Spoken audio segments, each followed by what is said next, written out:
Hello and welcome back everyone to our channel Gaming Basics, and in today's video I'm going to show you guys how you guys can have your CJ jump really high. So as you guys can see right now, I'm walking around, and if I jump with my CJ, it's just jumping normally. So to have a huge jump on CJ, all you need to do is activate a cheat code. So the cheat code will now be displayed on your screen, and you can go in your game and type it.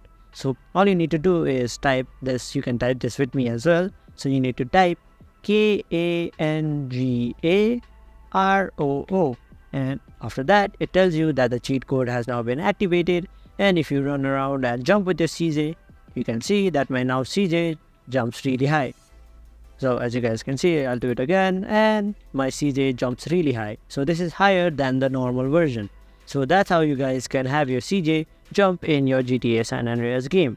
So thank you for watching guys. Make sure to like, share, comment and subscribe. And don't forget to hit the bell icon so you don't miss out on our next video.